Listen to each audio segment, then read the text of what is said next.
नमस्कार दोस्तों, स्वागत है आपका डीप नॉलेज में। हम लोग हाउस ऑफ सोल पढ़ रहे हैं, आत्मन का घर, और उसमें भी हम पहुंच चुके हैं अब क्रिएशन का जन्म कैसे हुआ।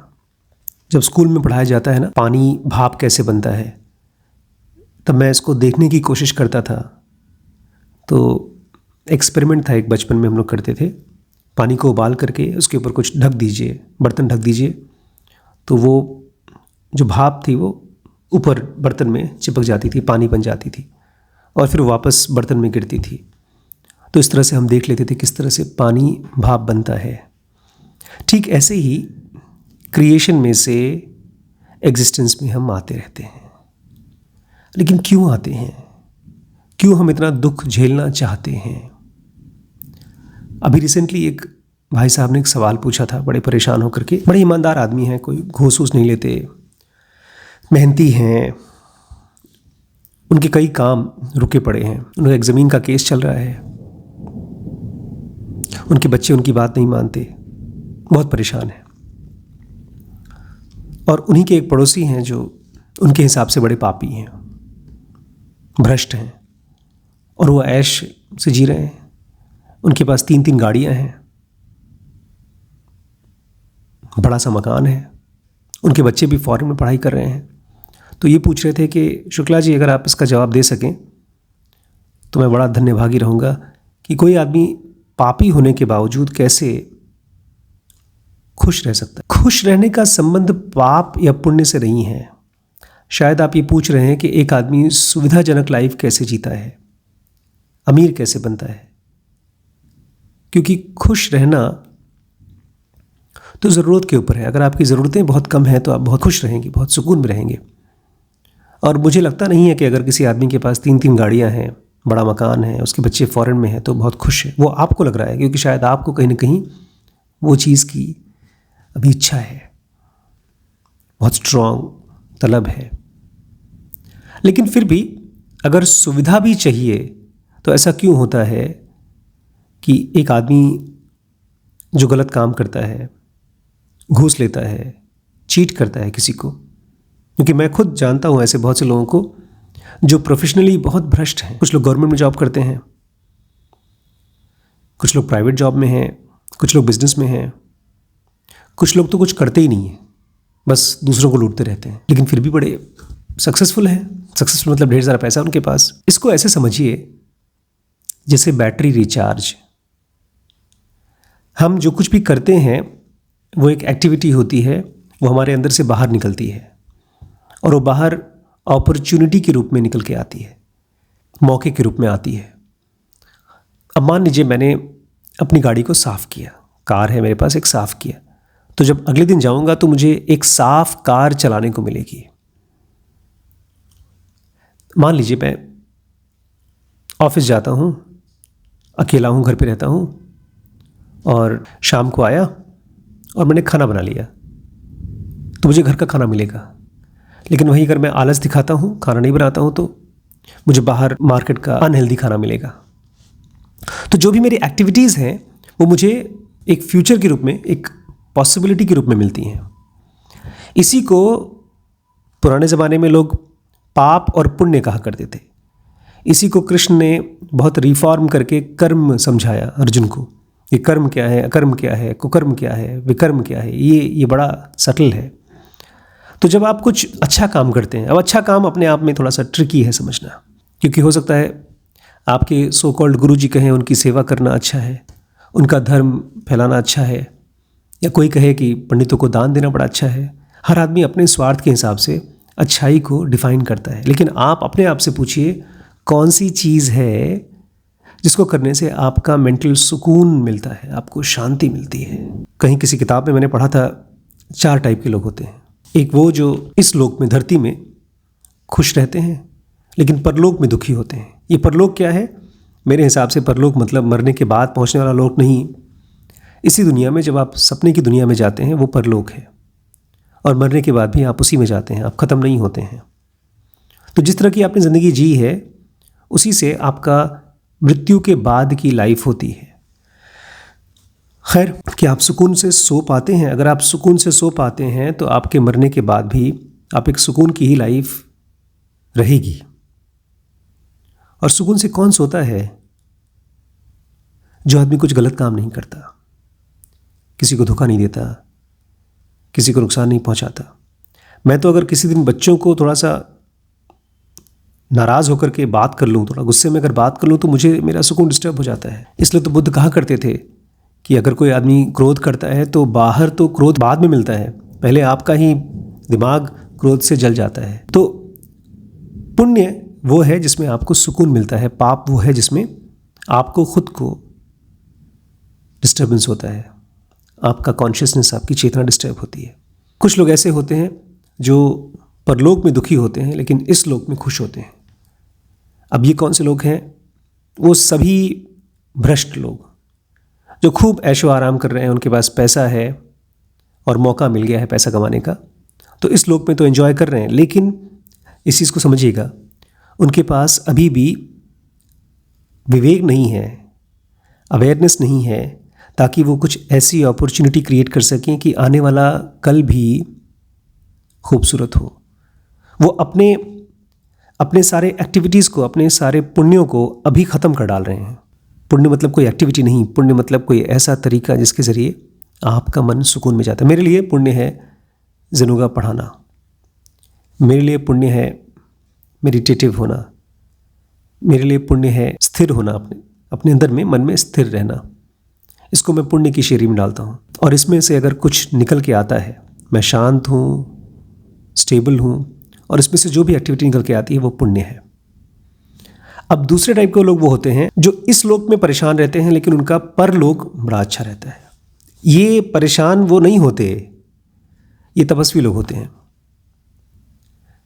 जैसे बच्चे बोलते हैं कि बड़े पापा अभी फ़ैन नहीं चला रहे हैं, एसी नहीं चला रहे हैं, अभी फ़िलहाल बच्चे यहाँ नहीं हैं, मैं अकेला हूँ, आपसे बातें कर रहा हूँ। तो बच्चे आएंगे, एसी चला देंगे। वो कहते हैं आप तपस्या करते रहते हैं, लेकिन क्या तपस्या? इतने खूबसूरत मकान में रह रहे हैं हम लोग। तो हर आदमी का अपना एक लेवल है तपस का, लेकिन ज़्यादा सूक्ष्म तपस होता है मेंटल तपस। और ये प्लेजर नहीं होता, ये मौज नहीं होती, इसमें आप शराब पीकर खाना खाकर पड़े रहें, ऐसा नहीं होता। तो इसको कुछ लोग कहते हैं कि आप इस लोक में परेशान रहते हैं लेकिन परलोक आपका बहुत अच्छा रहता है। परलोक मतलब मॉलिक्यूलर वर्ल्ड। तो अगर आपने अपने माइंड के साथ, अपने बॉडी के साथ काम किया है इस लाइफ में, तो आप अपनी कॉन्शियसनेस की दुनिया में जब आप जाते हैं, फिजिकल वर्ल्ड से निकलकर मॉलिक्यूलर वर्ल्ड में जाते हैं, तो आप ज़्यादा कंट्रोल में रहते हैं, ज़्यादा फ्री रहते हैं, आप कम से कम होते हैं। उसके लिए हम लोग ज़ेनुगा बेसिक एडवांस कोर्स आपके साथ पढ़ रहे हैं। तीसरे टाइप के वो लोग होते हैं जो इस लोक में भी खुश होते हैं और परलोक में भी खुश होते हैं। अब ये लोग परलोक, फिर से आपके लिए परलोक सिंपल सी डेफिनेशन है, नींद में जाने वाला लोग। और जो आदमी नींद में सुकून से जा सकता है, वो जब मरेगा तो वो भी सुकून में होगा। लेकिन जो लोग इस श्रेणी में आते हैं, जिनको फिजिकल वर्ल्ड में सुकून है और वो मरने के बाद भी मॉलिक्यूलर वर्ल्ड में भी अवेयर हैं, ये बहुत रेयर होते हैं। इन्हीं को हम लोग ऋषि मुनि कहते हैं। इनके लिए यहाँ छोटी छोटी चीज़ें भी खुशी देती हैं। मुझे बड़ी खुशी मिलती है जब मैं आप लोगों से बातें करता हूँ, जब मैं काम करता हूँ, मेरे लिए वही खुशी है। मेरे लिए 3 गाड़ियाँ या 10 गाड़ियाँ खुशी नहीं है। मेरे लिए कोई भी फिजिकल चीज़ खुशी नहीं है, बट मिल रही है। और वो भी, उसके पीछे भी वजह है। जब आप इंटेलिजेंटली दुनिया को समझते हैं तो आप संसाधन भी जुड़ा पाते हैं। तो आप अपने इस लोक में भी, फिजिकल वर्ल्ड में भी इंटेलिजेंटली जी रहे हैं, और मरने के बाद अगर आप पूरी तरह से डिसॉल्व नहीं होते हैं, अपने डिवाइन फ्रैगमेंट के साथ वन नहीं होते हैं, तो आप मॉलिक्यूलर वर्ल्ड में भी अवेयर रहेंगे। यही हुआ है उन सभी लोगों के साथ जो बहुत समय तक स्पिरिचुअल प्रैक्टिसेस करते रहे हैं अपने आप को जानने के लिए, कुछ पाने के लिए नहीं, खुद को जानने के लिए। पाना और जानने में ज़मीन आसमान का अंतर है। और तीसरे बेचारे वो लोग होते हैं जो इस लोक में भी परेशान रहते हैं, परलोक में भी परेशान रहते हैं। और उसमें हमारे वो मित्र भी आते हैं जो कहते हैं कि भाई अमीर लोग, भ्रष्ट लोग मौज में हैं, हम गरीब हैं। तो वो भी परेशान है, ये भी परेशान है। जो इस दुनिया में परेशान है और उसको कोई फ़ायदा नहीं दिख रहा है इस दुनिया में जीने का, वो कंप्लेन कर रहा है, वो अगली दुनिया में भी जाएगा तो बेहोश रहेगा, दुखी रहेगा। तो ये 4 टाइप के लोग होते हैं। लेकिन इस टाइप की डिविजन मैं क्यों कर रहा हूँ? क्योंकि हम इंसान इनहेरेंटली मेंटल बीइंग्स हैं। हम फिजिकल बीइंग तो खाली दिखते हैं। हमारे माइंड के ट्रांसफॉर्मेशन के बाद ऐसी ऐसी चीज़ें हमको दिखेंगी, समझ में आएंगी, और ऐसे ऐसे एक्सपीरियंसेस हमको आएंगे कि हमारा इंटरेस्ट ये फिजिकल वर्ल्ड में ऑलमोस्ट ज़ीरो हो जाता है। हम सेक्स के प्रति बिल्कुल जो सनक होती है वो ख़त्म हो जाती है। हम खाने के प्रति पागल नहीं होते, हम पैसे के लिए पागल नहीं होते। फिर ऐसे लोग सचमुच के नेक्स्ट लेवल की ह्यूमन बीइंग्स हो जाते हैं। और वही आपका फ्यूचर होना चाहिए, और वही आपका फ्यूचर है। जब तक आप उसको नहीं रियलाइज़ करते हैं तब तक आप स्ट्रगल करते रहेंगे। तो कल हमने बात की थी किस तरह से तपह में से जनः निकल के आता है। तपह जनः याद है आपको? क्रिएशन, जो हम फिजिकल वर्ल्ड के परे जाते हैं, जब परमानेंटली निकल के जाएंगे, आत्मन का घर, उसको कहते हैं जनः।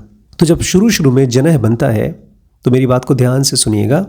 2 चीज़ें निकल के आती हैं। चीज़ें कहना गलत, डिविनिटी के 2 फ्रैगमेंट्स।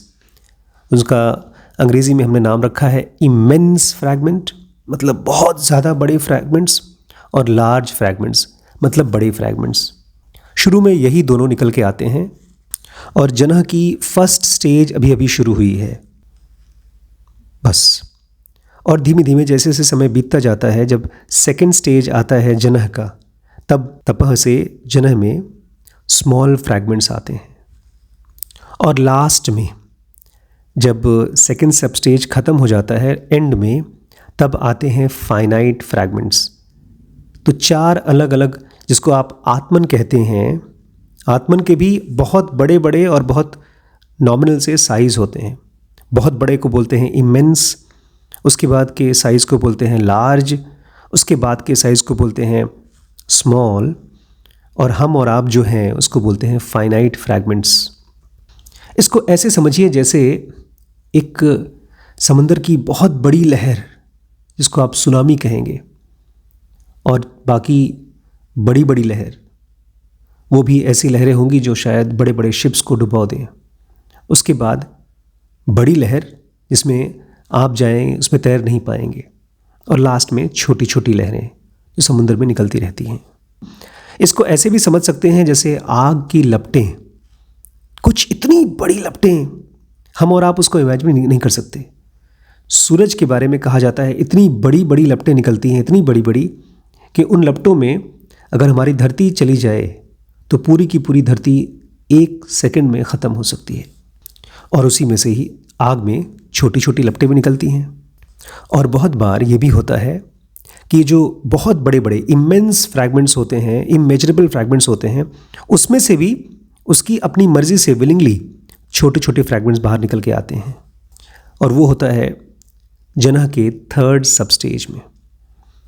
मैं आपको एक मुश्किल से 2-3 मिनट में ये बता रहा हूँ जनः का 1st सब स्टेज, 2nd सब स्टेज, 3rd सब स्टेज। इसकी कैलकुलेशन ह्यूमंस के लिए पॉसिबल नहीं है।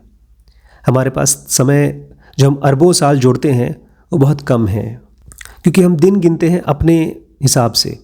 हम लाइफ को, साल को अपने हिसाब से गिनते हैं, इंसानों के हिसाब से।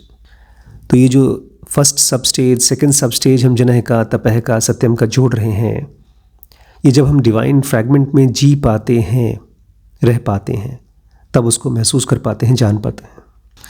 तो इस तरह से ढेर सारी लपटें निकल रही हैं। लपटें आग की हैं, लेकिन यहाँ पर एनर्जीज़ की लपटें निकल रही हैं।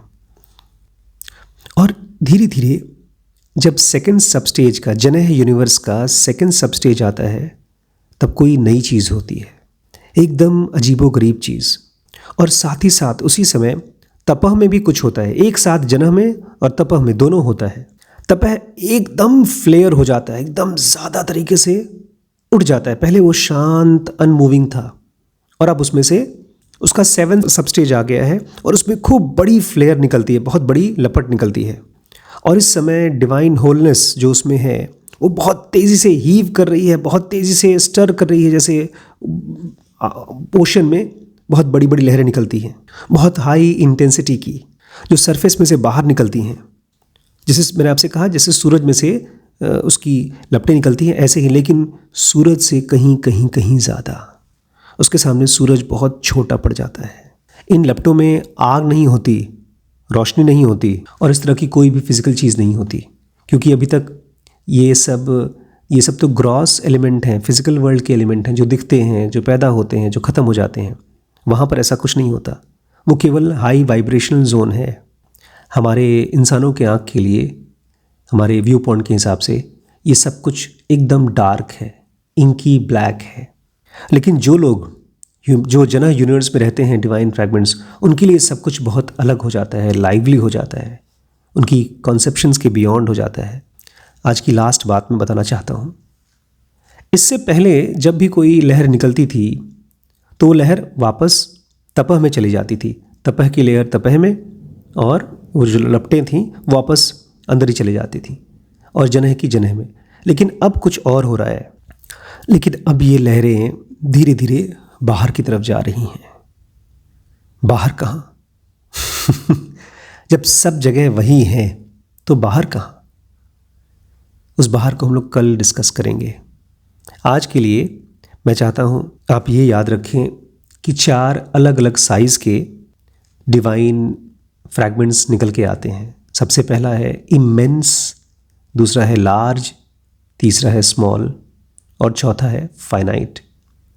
फाइनाइट फ्रैगमेंट्स हैं वो जो हम हैं, हमारी आत्मन है। लेकिन एक बात बता दूं मैं, जो आत्मन है हमारी और आपकी, जो फाइनाइट आत्मन है, उसका अगर साइज़ आप धरती और सूरज से करेंगे तो धरती और सूरज उसके सामने कुछ नहीं है, बहुत छोटे हैं। तो डिवाइन फ्रैगमेंट अपने आप में सुपर साइज़ का है। उसका अंत हम और आप नहीं जान सकते। हाँ, खाली जी सकते हैं, और वो भी तब जब हम अपने थॉट्स को काम डाउन कर सकें। और इसीलिए ये पुण्य और पाप बड़े इंपॉर्टेंट हो जाते हैं, क्योंकि पाप वो है जो आपके माइंड को डिस्टर्ब करता है और आपको इसी फिज़िकल वर्ल्ड में घुमाता रहता है। एक तरह से अंधा कुएं में से बाहर नहीं निकल पाता। और पुण्य वो है जो आपको इस दुनिया से हमेशा हमेशा के लिए फ्री होने के लिए रास्ता दिखाता है। भूल करके भी पाप और पुण्य को ये मत समझिएगा कि आप किसी के साथ कुछ करते हैं तो वो पाप और पुण्य है। वो सब चीज़ें आपके अंदर की स्टेट से निकलती हैं। आप किसी को दान करते हैं, आप किसी की मदद करते हैं, आप किसी को पढ़ाते हैं, जो कुछ भी करते हैं वो सब के सब आपके इंटरनल स्टेट से निकलता है। अगर आप अंदर से बहुत गुस्से में हैं और आप बहुत अच्छा काम करते हैं तो हो सकता है उसका आपको असर मिल जाए, फल मिल जाए, बट वो अपने आप में मेरे हिसाब से पुण्य नहीं है। पुण्य वो जो आपको शांत करे। तो हम लोग अब जन यूनिवर्स की स्टेज में निकल चुके हैं, जहाँ पर चारों फ्रैगमेंट्स निकलने को तैयार हैं, बल्कि निकलना शुरू हो गए हैं बाहर की तरफ। बाहर कहाँ, वो हम कल पढ़ेंगे दोस्तों। इस पूरे साइंस को समझने के लिए मैं आपको इनवाइट करूँगा जनोगा बेसिक एडवांस कोर्स में। और भी ढेर सारे कोर्सेज़ हैं, WBX है पैसे के लिए, बिजनेस के लिए। अब हमने ढेर सारे अलग अलग चीज़ें चालू की हैं। बड़े बड़े कोर्सेज़ हैं और छोटे छोटे शॉर्ट सीरीज़ हैं। आप ऐप में जाके देख सकते हैं। और अगर फिज़िकली हमारे साथ मिलना है, बात करना है, रहना है, तो उसके लिए ज़रूर मिले बनवाना पड़ेगा आपको। जल्दी बनवाइए और आइए। थैंक यू दोस्तों, गुड नाइट।